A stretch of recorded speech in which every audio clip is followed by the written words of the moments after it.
Ein leichter Geruch von Motoröl in der Luft. Die vorgeheizten Reifen sorgen für die richtige Brise in der Nase.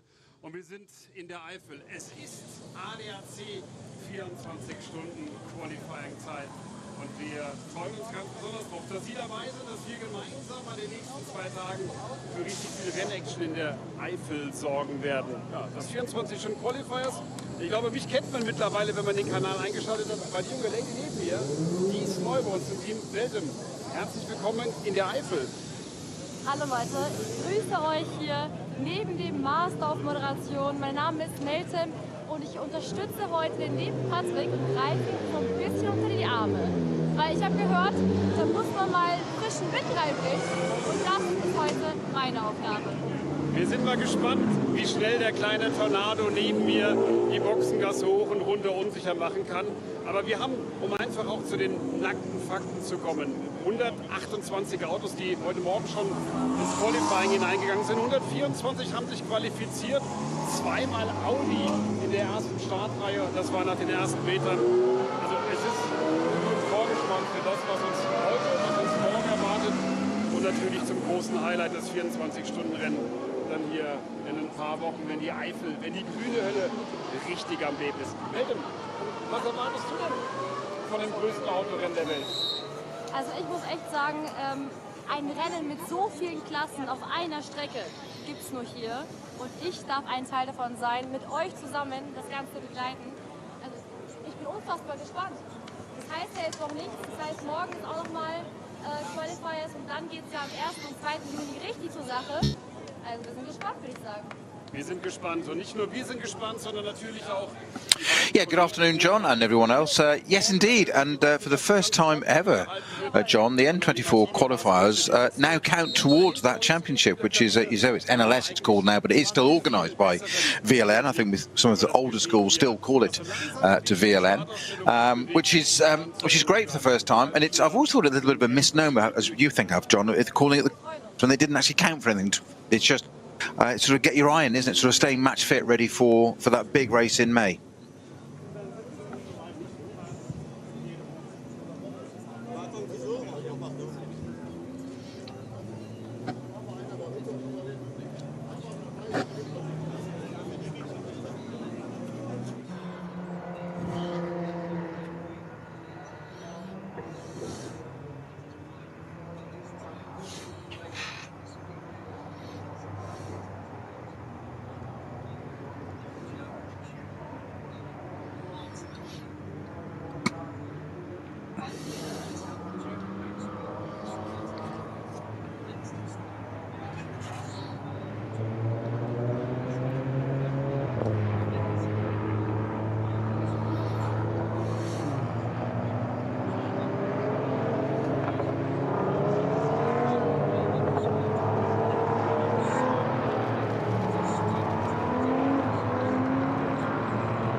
And these two this weekend. Notably, we've got 1.1 more kilometres to drive because we used the full Grand Prix circuit to the bottom of the hill, although we used the Hoek rather than the full Mercedes AMG arena. So the situation is that our lap times are a little bit longer than what we'll have seen for the early rounds. I've got a couple of house notices to come up. We had what was supposed to have been a 2-hour qualifying run to set the grid this morning. For this race. Tomorrow we will have the top qualifying, which means we'll have cars going off one at a time, separated by a few seconds, and we'll bring that to you live as well. But in the qualifying this morning, there was a couple of incidents which meant there was an awful lot of barrier repair, so we didn't get anywhere near lap record pace this morning, and as a result, I'm afraid we have lost one car, that being the Hyundai of the Wilhart Rike Kim Drale Hyundai i30N. They had a big off at Wipperman. You don't have small offs at Wipperman, necessitating a lot of barrier repair, and that car can't be repaired, so we will not see that car this weekend. So strike off the number 486 from the, 130 that we had on the original entry list, although I found a car this morning that I couldn't find on the entry list. We'll come to that later. Couple of slaps on the wrist. The BMW, the family Prince Kroll car, the 207, disregarding a code 60, and also the number 4 Mercedes AMG GT3, same offence. Now they've been put to the back of the starting grid for disregarding the code 60s. We've also had a code 60 disregard the Pro Sport BMW number 178. That will have to do a drive-through at the end of lap 1, so I presume that will be that must have been a more egregious braking. And a couple of other cars that had their fastest laps cancelled. The 123 GT3 Cup 992 car, it's one of the Cup 2 cars, of which there are many, speeding in the pit lane. So that lost its fastest qualifying, and someone got pushed back as well, some positions, 5 places back. Now this is the very interesting. There's an additional couple of drivers in this.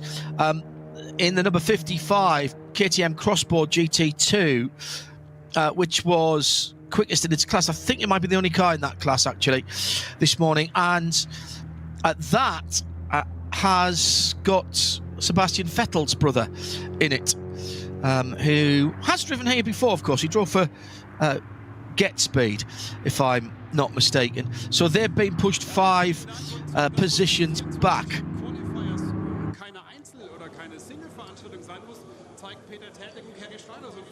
Grid here. Ja, auf jeden Fall. Wir sind ja auch schon zusammen gefahren auf einem Auto und jetzt, das kommt nochmal nach.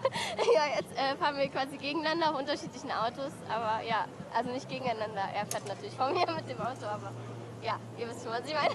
Wir wissen, was du meinst, und wir wissen, dass du echt, glaube ich, auch viel Spaß hast. Wir sehen immer ein breites Grinsen. Peter, bei dir ist der Spaß manchmal auch ein bisschen ernster als heute, glaube ich. Patrick down at the front of the grid, speaking in German at the moment to some of the drivers at the sharper end of the grid. Peter, this, as I said, is absolutely crucial for teams to get a little bit of testing in, as much as anything else, testing on the Nordschleife. Well, you can go and do some of the days, etc., but it's not like the it's not, there's nothing like having 130 cars out there, and some of these guys haven't driven for quite a while. I was listening this morning when I think it was Chris Mace was saying he hasn't driven here in a year. Since the main race last year, because not all of these drivers do the rest of the VLN. So, this is absolutely crucial for them. Yeah, but of course they'll spent the winter playing Forza Motorsport, won't they? Learning the circuit. I jest, but obviously simulator work. But no, you're absolutely right, John. There's nothing like actual competition, is there, to be out there with it all around. You say you can do as many test days, as many simulations, and all teams do all sorts of variations and permutations of these days. But there's nothing like physical, actual competition, the heat of the moment, the battle. Something going wrong in qualifying, as you say, just even something as simple as a puncture that you pick up and it costs you time, because it's such a long lap around here. We're talking 8 minutes is always the ADAC's sort of magic time. They want that not to be beaten. Other people have other ideas, of course, because they're racing drivers. But you get a puncture at sort of, let's say Hatzenbach, the beginning of a lap. You've got an awful long way to go, keeping out of everybody else's way with a car that's disabled, as it were, and needs to get it back. So there's nothing like having that real-time experience. And I think Bruce and I have said it many times. I'm sure you have, John, on this program. It's data collection, it's data gathering, it's information all the time, it's experience. Did you, in your times racing here, and you raced here several times in the 24-hour race, was there a test stroke qualifying type weekend then, or did you just jump in to one of the VLN stroke NLS races earlier in the season? Well, yeah, I mean, obviously, if you look on the internet, you'll find all the photographs of that, and they're in black and white, of course. Some of the other ones are sepia. But no, there wasn't. I like the nice watercolours. Exactly. Yes. Hand tinted. Yes, I know the ones. But yes, I think lithographs and more of them. But no, there weren't test days in that way. And of course there wasn't also then the advent of, I jest about Forza Motorsport, but you can get an idea of a circuit, of a layout. It won't teach you lap times or bumps or bits and bobs and all the real greater depth, but it will get you to know what's coming up next. So you can have that mind map of knowing what's coming up next, but it's nothing like the real thing. So no, I mean, my first ever session here was a qualifying session for a 24-hour, straight in.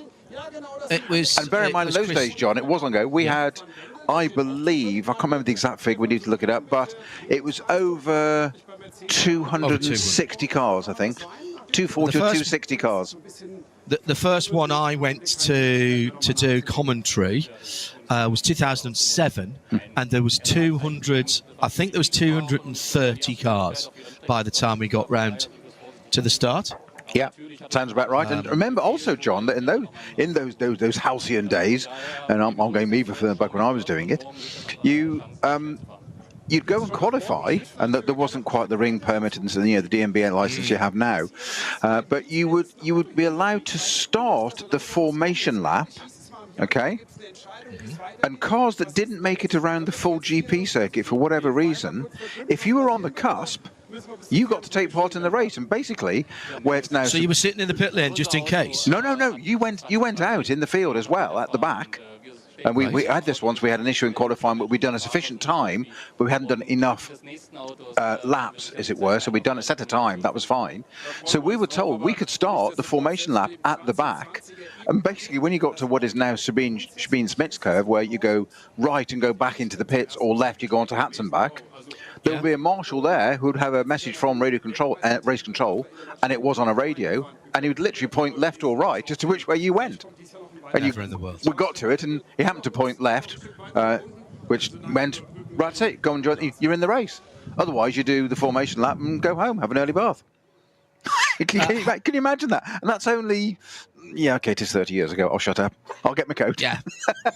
Hello to James CH, who has got in touch with us via @RSL_studio, which is the best way to do it. We're using the hashtag RSL_N24 this weekend. Hello to James. He said, I'm visiting the Nürburgring for the first time, loving every minute of it. I see what you mean about this region, and took your recommendation from the other year to come in the back way. Genuinely never had a better weekend. This is on a par with Le Mans Classic last weekend, and driving down there is great fun as well. Marvellous stuff. Hello to you all who are joining us via radio-show.co.uk and all the other official channels. This is World Feed, and TV and audio together on. Once again, we have our philosophical discussion at the start of these events. If I can't see the cars, are they actually there? Grid is just starting to be cleared. However, there's an awful lot of people on the grid in beautiful weather. We have started earlier, earlier I think than ever before in terms of the season here. And last weekend with those two races, we got through those pretty well unscathed in terms of weather. If you were watching last weekend, by the way, Robert Wickens had a very nasty incident at the end of the lap where his Hyundai Elantra ended over the barriers. 10-minute board being shown at the front of the grid, by the way. Robert was taken to hospital and given all the usual checks. Very important for those of you that don't know, Robert uses hand controls after his big IndyCar accident, and therefore, of course, it's very difficult for him to explain if he's hurting anywhere, because he doesn't always have the feelings in the parts of his body that might have been injured. So extreme care taken, and he was kept in over the weekend for observations, now back in the US and recovering. And Brian Hurt at Autosport keeping us all updated last weekend, and thank you to the team for that. The cars in the second group just starting to line up. There will be 3 minutes between each of the groups, so effectively a staggered start if you're new to all this. And I can see that it's already starting to clear the grid. All right, Peter, you're starting the race. What's going through you'll be in Group 1, of course. You would have always been in Group 1 at the sharp end of the field. What's happening with the driver and the team at the moment? Initially, it's the age-old thing we say about sports car racing, isn't it? Stay out of trouble and stay out of the pits. You do get your advantages. One of the advantages of this circuit and the nature in that starting group order you get, that the SP9 cars, so the GT3 cars, I think we've got 28 in this race, John. Yeah, only 27 went 27, out this okay, morning. all right. Yeah. What they do have is, though, they have the opportunity on that first. They get about a lap in before they start to catch traffic, a lap and a half.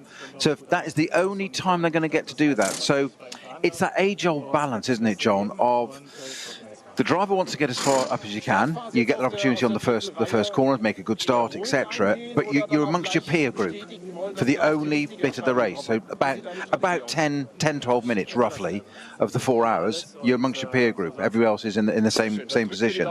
After that, you're in traffic, and then you've got huge speed differentials on a very narrow circuit. Just very quickly, John, let's have a bit of news in just for us. They're a bit late getting the update on this, but the onboard cameras, I've just got the list of who we've got. So we've got number 4, Mercedes AMG Bilstein. That'll be starting from the back of the lead group. Indeed. After that penalty. Always popular. We've got 16, the Shearer Sport PHX Audi with Frank Stippler, Christopher Mies. That's the pole-sitting car, isn't it? Ricardo Feller. Yep. That's got a camera. Falcon Motorsports, one of their Porsches, number 33. Both of them, actually. Yeah, number 33 and 44. Correct, you're absolutely right. 33 and 44 both got cameras on. Always worth watching. 72 is the BMW M team with Daniel Harper, Max Hesse and Charles Wirtz. Daniel Harper and Max Hesse, of course, being part of the now disbanded BMW Junior team. Junior team, yeah. Yeah, and then we jump a little bit, a few classes. Then we've got 227, which is the e-fuel team Greisman Toyota GR Supra. That's got it on board.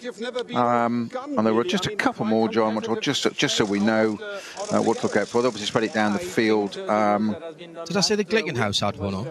I didn't. 8 or what do they run normally? 8 or 7, don't they? No, I haven't got that. I've got it on 830, which is Mark Bassing, Manuel Luke and Michael Zakona in the Hyundai Elantra TCR. And I think that's it for onboards. It is, as I've got notified so far. So our defending champions from last year making history, Frigadelli Racing Team. They have added Nico Varone and Luca Ludwig to their team, adding those two to Daniel Kalvitz and Felipe Fernandez-Lazer.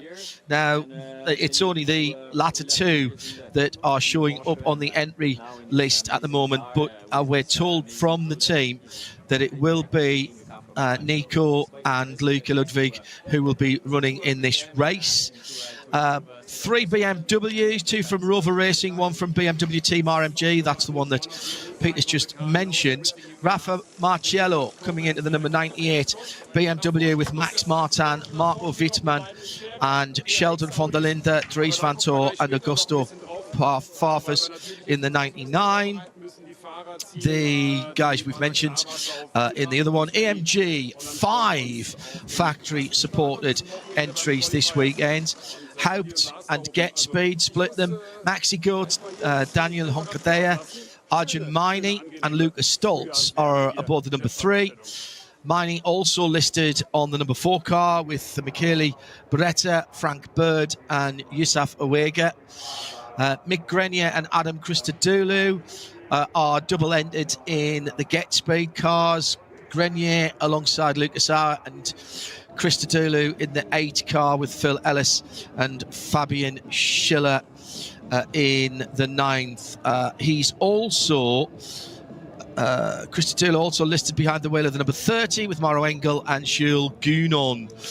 SP9 Pro Class Falcon Motorsports Dynamic, Manthey and Herbert. That's the Porsche entries. That's Julian Andlau, Klaus Bachler, Sven Müller and Alicia Picarello will be taking turns across the weekend in the number 33 Falcon, where Müller is also with the 44 alongside Tim Heinemann, Nico Menzel and Martin Raginger in that number 44 machine, both having onboards. DTM teammates in the same car this weekend.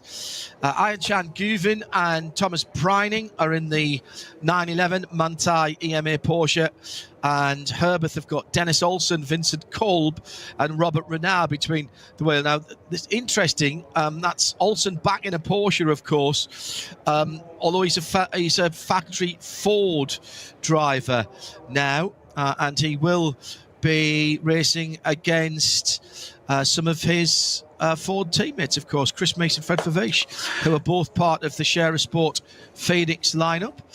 John, just a little thought for you about the Ferrari, yeah? Yeah. That obviously won the 24-hour last year. Yeah.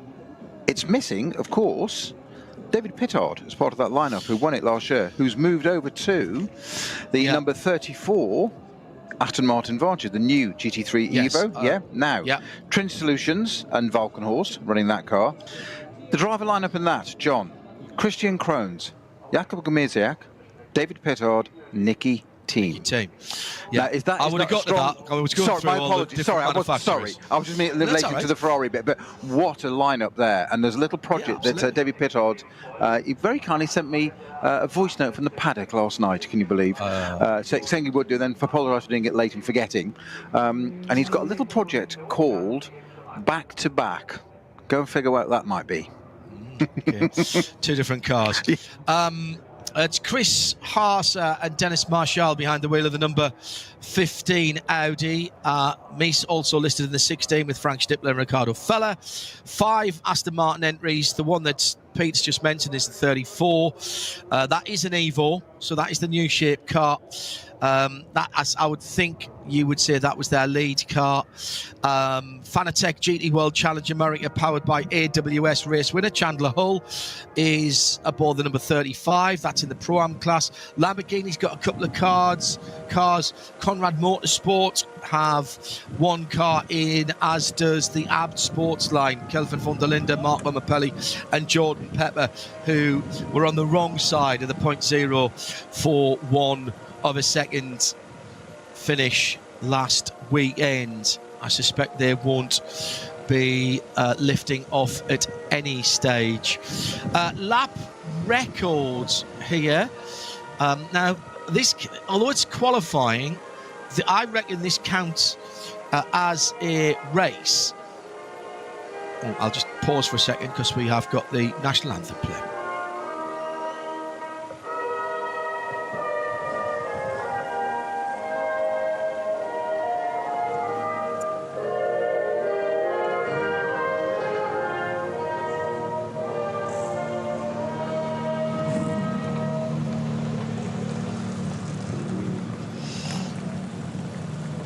So the car's fired up and ready to go.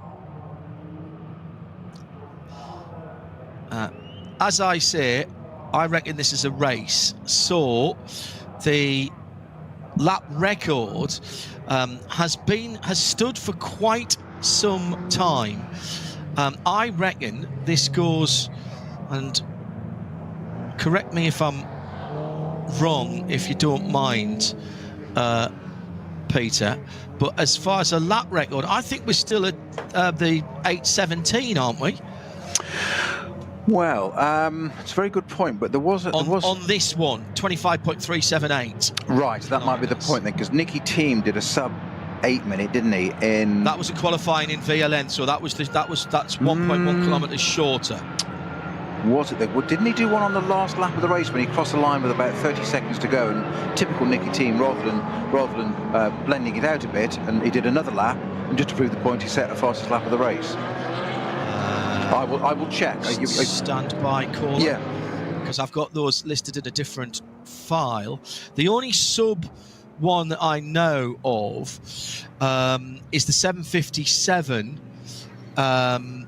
4, which was the Audi on pole position in 2014 for VLN 37.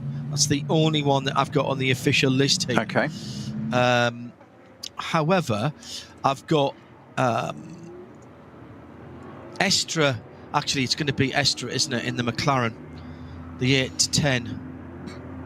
No, it's not. It's not. It's Raffaele Marciello. I knew that. I was talking about that the other day. I'm an absolute idiot. It's Rafa Marciello back to 90, 8:09:05. My apologies. I was looking in the wrong list there. That's the fastest race lap that I have on this configuration. Cars are rolling, by the way. You probably worked that out. We run all the way down to the Goodyear hairpin. That's where the extra 1.5 kilometres, rather than cutting through at turn 3, what's called the Ravenel corner, in deference to the main sponsor of the ADAC 24 hours this year, Ravenel ADAC 24 hours of the Nürburgring. Beautiful weather conditions, could not be any bonnier if it tried.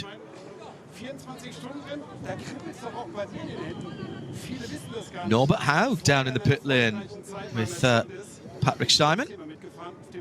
I think that might be the first time that I've seen Norbert Haug without a black Boss leather jacket on. John, as a matter of interest, we say how things have changed in time. Do you know what the original lap record was?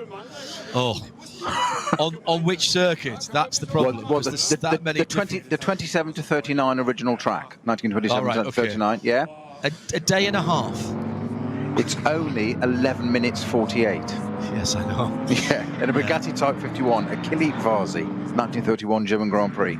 It's nuts. This place has changed a lot in terms of the layout of the circuit, and also more work and infrastructure done over the winter, with some more new tarmac, smoother tarmac being laid down through the foxhole. And that was always quick anyway, but it was scary quick and bumpy. Now it's scarily quicker and less bumpy. Amazing. The sim racing Bar Stewart says, how easy is the N24 to do for those of us in the UK compared to Le Mans? Are there official campsites? Yes, there are. There's places to stay around. Sometimes you've got to go out a bit, but there's, in this day of renting places out, and it's a great drive down. It really is. Daniel Priest says, I was glad to hear Jimmy Broadbent on Midweek Motorsport this week. Hope his team's presence in the series brings more eyes to the NLS and to the 24 hours. If you go to radiolemans.com, Jimmy was on right at the end of a very, very busy, it was very good. He hung around for us because he stayed at the Nürburgring this week, and he had a chat with us down the line.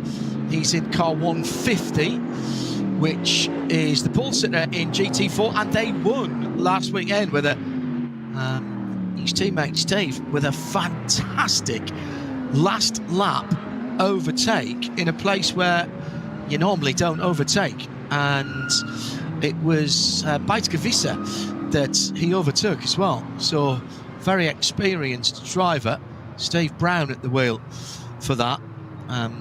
Mikhail Shorodin with Jimmy Broadbent and Manuel Metzger as well in that team for the Nürburgring Ravenel 24 hours. So the starting group 2 has already started moving, and here are your starting drivers then. In the number 1, it is Luca Ludwig, Frank Bird in the Mercedes number 3, Luca Stoltz in the Mercedes number 4, coming from the back of the first group, remember. We'll see a lot of Luca Stoltz is on board, I fancy, for this. Back in Porsche overalls for Dennis Olsen in the Herbeth number 5, which also has owner, driver, Robert Renard, isn't it, who's in that one. And Hubert Haupt will start the number 6 AMG, the Lamborghini Huracan number 7. It'll be Danny Sufi. Adam Christodoulou in the number 8 Mercedes. In the number 9, it will be Fabian Schiller with the Mercedes. Some odd numbers now from other groups. Number 10, it'll be Emir Sari. That's one of the Golfs. We get back to the GT3s. Marcel Markovic will start the number 11 Mercedes. The Audi R8, number 15, it'll be the Rabbit, Christopher Haase. Ricardo Feller will start the car he shares with Chris Meese and Frank Stippler, the Audi R8, number 16. Number 17, as that just jumps away from my eyes, it'll be Nico Bastian in the Aston Martin. Patrick Kolb will start the Lion Speed number 24, the very pretty red and white 911 that he shares with Patrick Niederhauser and Indy Donji. Jordan Pepper will start in the Lamborghini number 27. That's the dark apt coloured car. It will be Julian Andlau in the number 33 Falcon Porsche, and the 34 Aston Martin is David Pittard, winner last year, of course. Patrick Assenheimer will start the number 35 Aston, and Anders Burkhardt will start the number 36. And I'll just pick out a couple of the more major ones. The second of the Falcon car, Sven Müller, will start the 44. Arno Klassen will start number 50 Audi. Marvin Dienst will start the number 54 Porsche. Max Hoffer will start the KTM Crossbow. It's the leader in its class, the number 55 car that starts from P25. I'm just going through a couple of the others, see if there's any ones that are out of kilter there. Augusto Farfus will start the number 99 BMW, and Marco Wittmann will start the 98. And now going into the final part of this to see if there's any of the big numbers. Did we do the Glickenhaus? I can't remember seeing the Glickenhaus on there. Beitske will start the BMW GT4 G82, the 146. And Manuel Metzger will be starting the Paul-sitting car in GT4. It's the number 150. So some big names in the cars at the start of the race, as you might imagine. Hello, if you are just joining us, I'm John Hindhaugh in the Global Broadcast Centre for Radio Show Limited at RSL_studio, hashtag RSL_N24. And Peter Snowden is alongside me. And right now, you're out on the Nordschleife, Peter. You're in that lead group. Are you talking to the pits? Are you just immersing yourself in what your job is and what the track conditions are? I think probably the other way around. I probably think the pits are talking to you more, just giving you conditions and whatever. But you've done so much prep now. In some ways, some teams are pretty quiet now. They'll just let you get on with it. This is when the talking stops and the action begins, isn't it? So a little less conversation, a bit more action now. We just mentioned the Glickenhaus, John. I'm not wanting to ring any alarm bells, but I can't see it anywhere. No, that's not to say it's not there, and I say I'm not trying to, but it's eluding me at the moment, and I'm either being very dumb or I just can't see it. And unfortunately, until it goes green, we don't get the sector times out on exactly out on the track. They qualified. They're the only car in SPX, but their qualifying was good enough for the second row, so they should be right at the sharp end, Peter. So keep an eye open for them at the front end of the field. They're running that very distinctive light blue colour. So that's the car to look for if you're around the circuit listening in as well. I've just checked on my tracker as well, John, as well as just a printed entry list. I've actually gone onto the GPS tracker we have, and I can't see it listed there either. Okay. And you say Norm is distinctive 90 something, one of its numbers, isn't it? 906, 908, 907, around about that? Yeah. They're normally right up the top end, aren't they? Of the numbers. It's 702, isn't it? That it? No, it's not 702. It is. It's there. No, it is. You're right. 706. So it is. This is 706. Right. It is listed, and I'm just going to have a look. It's on. It is there. It's in the group. Okay. So it's out on track. It's at Kasselchen now. So there you go. We can all stand down. Glickenhaus fans, you can relax. Phew. However, and this will hurt Peter with his Aston Martin connections. We have lost another car, and it is the Pro Sport Racing 176. So the Pro Sport BMW. Pro Sport's still running, I think, 3 different manufacturers with the Hyundais in the front-wheel drive class as well. So that's the GT4 entry, isn't it? That's right. Yeah. 176 has withdrawn after an accident in qualifying, too badly damaged to be repaired on site. That was the other car that was in trouble. 25.378 miles. And Molegato have got a green hell 25.378. There are a few of those left. Peter Kate, who I am sure will be driving in the Die Nürburgring-Nordschleife, die längste Rennstrecke der Welt. Eins der Top-Rennen, was man in seinem Leben einmal gefahren haben muss. Das 24-Stunden-Rennen ist für mich persönlich das härteste und auch schwierigste Rennen der Welt.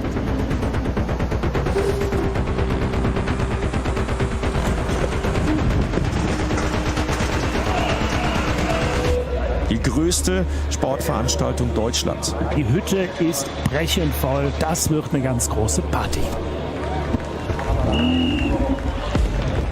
Die Ampel ist grün, es geht los! Es geht rein in die grüne Hölle! Motorsport vom Allerfeinsten. Und ich glaube, der wird sich jetzt entwickeln. In jeder Phase des Rennens geht es um jede Sekunde, um jedes Detail.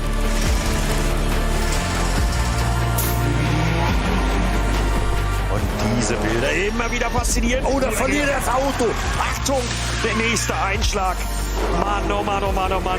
Lecco mio. Ich zuck da immer zusammen. Also ich habe ja im Motorsport schon alles erlebt. Aber das habe ich ja noch nie erlebt.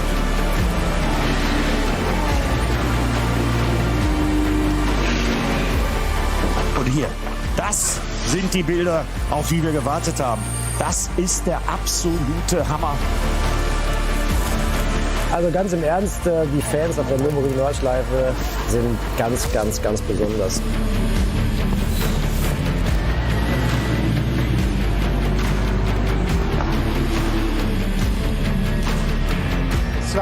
Blutdruck, würde ich sagen, ne? Aber ansonsten geht's mir gut. Was für ein Moment hier in der Boxengasse. Alle liegen sich in den Armen, es wird gefeiert. Jeder, der bis jetzt rausgekommen ist, war begeistert und spricht davon, was er hier Tolles bislang erlebt.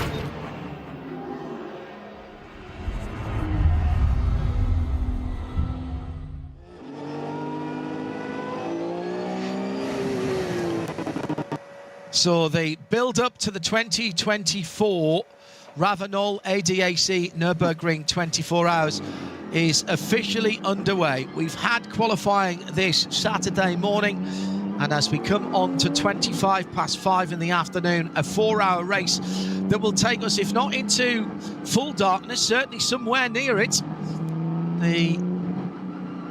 There's no lights around this circuit, so it gives the opportunity. Hello to Dave in Cincinnati, Ohio. who's got everything running on his big screen. Hello to Phil Anson, who's in the UAE, in Dubai. One of our team tuned in. Good to have you listening, Phil. You'd love this, mate. You'd absolutely love it. This is right up your street, as it should be for any red-blooded motorsport fan. The leading group beginning to make the turn for home from the furthest part away from the circuit. And it's going to be a lot of work to do for some of these drivers who have been demoted, not least that number 4 that we keep mentioning. But that is, Peter, not the way they want to start their the way that they want to start their preparation for their build-up to this great race. I doubt they'll do the full championship, so this is very much zoning in that Mercedes AMG Team Bilstein car on the 24 hours itself. Yeah, I think they've just got to make hay on that first lap, 12 minutes or so we said that I described earlier, but they've got some free time, if you like, amongst their peers and just try and make up as much as you can. And it's often the case, isn't it, John, where there's somebody that starts at the back of the grid there. The car's quicker, and you get through the first bit, and you get on a wave of almost euphoria of being able to, pass car after car after car, and then you suddenly all just levels out, but it's a leveling up, and you get to about your right level, then it's harder work. But that's what you've got to do, part of the driver's mindset on that first lap. The leading pack, John, are at Schwalbenschwanz now. The order, by the way, according to the track mapper, is of course it's the Shearer Motorsport Audi at the front, and of course they've just changed order, so it's then the 44, the Falcons Motorsports car, and then the car that we couldn't see, the Glickenhaus, is currently third on the track at the moment in that formation lap. It should be on the second row. Yeah, which is where it is. Yeah. So that's, yes, indeed it is. Yeah. It sits in 4th position at the moment behind the first. Now we've already got a stoppage, Porsches, John, that are weaving from left to right down the Dottiger Höhe. Peter? We've got 491, the Mertens Motorsport Hyundai 130N. I'm not sure whether it's Daniel Mertens probably at the wheel or Joshua Hislop. That car is currently stopped at Exmühl. So it hasn't actually made the formation lap from the second group there. That's where it stopped at the moment. So there's no indication of flags or codes or anything at the moment, but that car is completely stationary just before Exmühl. Well, that's something to keep an eye on as the Cupra safety car brings down the leading runners. They are wavering from left and right. Open tyre formula, remember, and there are usually a good handful of tyre manufacturers. I think we got up to 9 in the main race last year. We should also mention as well that the race this year, for the first time, is a round of the SRO Intercontinental GT Championship, but only for the registered teams and manufacturers. It doesn't affect the race at all. Effectively, Stefan Rattel and the SRO cars are guests within it, and they will race to the same regulations and sporting code. What is interesting is that SRO have waived the necessity for their championship runners to be on Pirelli tyres when they come back here for the race. So that is just a little bit of interest. SRO piggybacking on the success of this race, as they have done for a number of events, of course, notably the Bathurst 12 hours, and really a good opportunity to get one of the big blue ribbon races in for them to be a part of it. The Cupra pulls off right-handed into the pit lane, and the first of 2 4-hour qualifying races for the Ravenol ADAC Nürburgring 24 hours is underway, with 4 hours counting down on the clock and the first group go through and roll down to the first corner. Glickenhaus trying to go around the outside. 1, 2, 3, 4 across the track there for a moment, but it's Audi in the lead. In fact, Audi's first and second with the better placed number 44 Falcon Motorsports. That's got Müller behind the wheel of that car, trying to hold on, staying in third position. Then the Glickenhaus, Aston Martin coming through is the Valkenhorst car with David Pittard trying to make up a position and making up a position.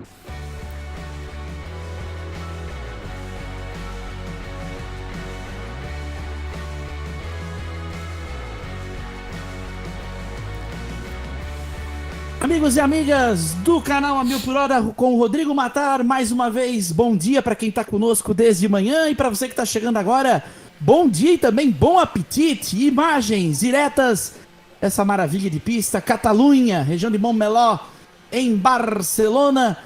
Estamos de volta e agora com corrida na tela, com prova mesmo, com competição. É a Le Mans Cup, a Michelin Le Mans Cup na sua edição 2024, na sua primeira parada em terras espanholas. Dia bonito, sol a pino, pessoal já preparado, tivemos um bom treino pela manhã na Le Mans Cup e promessa de muitas emoções que você vai conferir aqui no canal A Mil por Hora com o Rodrigo Matar. Para quem não me conhece, eu sou André Bonomini, o Boina. Estamos bem cercados aqui, você vê o calendário na tela, começando pela Espanha, depois tem 2 paradas pela França, mais uma pela Bélgica, Itália e Portugal, aí você vê. Le Castellet, Le Mans, Spa-Francorchamps, Mugello e termina lá no Algarve, em Portimão. Grid bacana, muita gente bacana também, temos 28 modelos na grelha, sendo 28 modelos LMP13, 9 GT3, como o carro aí das Iron Dams, com a Martin e a Galag no seu comando. Daqui a pouquinho vamos passar aí grid de largada tranquilo. Lembrando os brasileiros, Ricardo Gracia Filho largando em 4º lugar na trinca da viragem, o Ligier dele com o Oscar Bitar, piloto paraguaio, e na GT3 o Custódio Toledo, que corre com a bandeira americana, mas é brasileiro, junto com Ricardo Agostini com a Ferrari 296 da GT3. Mais uma vez aproveito para chamar o dono da casa, nosso glorioso Rodrigo Matar. Sua expectativa, sua perspectiva para esse suco do entretenimento em Barcelona. Mais uma vez, bom dia, Matar. Bom dia, Boina, amigos e amigas do canal A Mil por Hora com o Rodrigo Matar. Vamos começar aqui com o European Le Mans Series, a Michelin Le Mans Cup, correndo a todo vapor, a primeira prova da temporada 2024. Vamos que vamos. Vamos que vamos. Frente, portanto, Matar, você vê uma perspectiva do grid por trás. Eu aproveito também para pedir o bom dia dessa belíssima, encantadora e cheia de conhecimento, sobretudo do Le Mans Cup. Fez uma pesquisa bem abalizada, está com a gente sempre. Minha querida Vitória Coelho, bom dia. Bom dia a todos. Muito obrigada pelo convite. E vamos ver o que essa corrida nos trará hoje, principalmente com o Ricardinho, que está numa boa posição de largada. A partir na 4ª posição, né, o Ricardo Gracia, como falamos há pouco, no início.